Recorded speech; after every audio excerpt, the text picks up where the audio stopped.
In 1894, Tsar Nicholas took a hold of the Russian throne. Took with us some borscht, and he took with us some vodka, and lost his large army to the tiny Japanese army. This all led up to Bloody Sunday, which started off the revolution of 1905.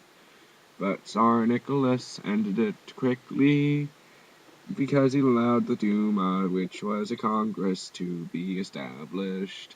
But then he took it away a few years later. Soon the world was involved in a great big war, so Russia mounted a mighty big force.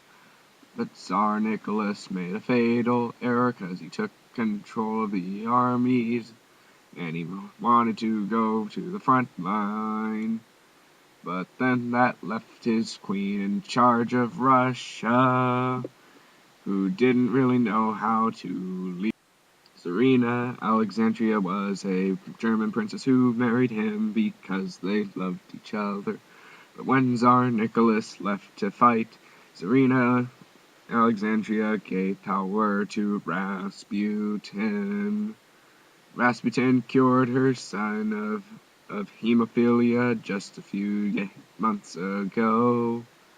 But then when Rasputin died, he wrote down that if she caused his death, she and her husband and family would be killed within the next 2 years.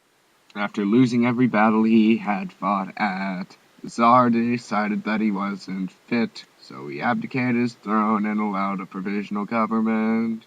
This provisional government worked for its time, but then it started to have some problems. So they blamed the Tsar for all their problems, and they put the Tsar under house arrest. Then they signed the Treaty of Brest-Litovsk, and that withdrew them from their failing war, and they had then lost 1/4 of their entire European countryside. With the Treaty of Brest-Litovsk, Russia lost 1/4 of their European lands. And then they killed the Romanovs because they thought that he was bad luck. Then came the end of his dynasty, but then one of his daughters went missing. She was never found dead.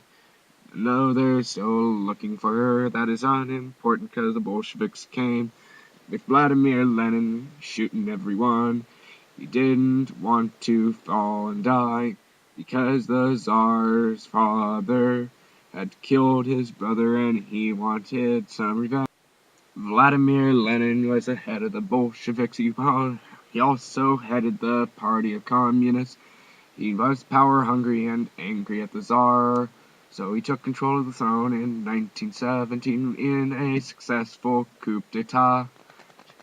He held an iron grip on what was now called the motherland, while he was fighting the Tsar's loyalists in the countryside in the middle of Russia.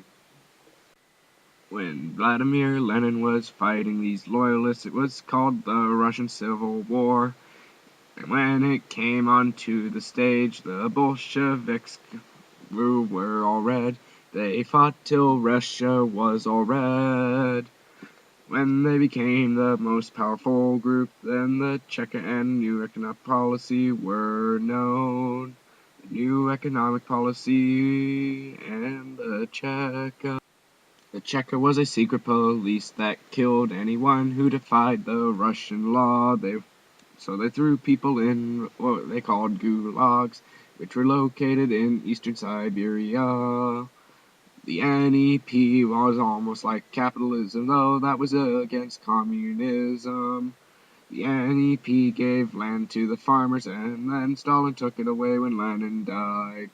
Stalin took power when Lenin died, and then he had to get power from Trotsky, so he sent Trotsky to Mexico, but then he sent some assassins to kill him, and then he kept his power to himself. He imprisoned all that he hated, and he Stayed in power till he died in 30 years through a hemorrhage in his own brain, which everyone thought that was ironic, 'cause they all thought he would be assassinated.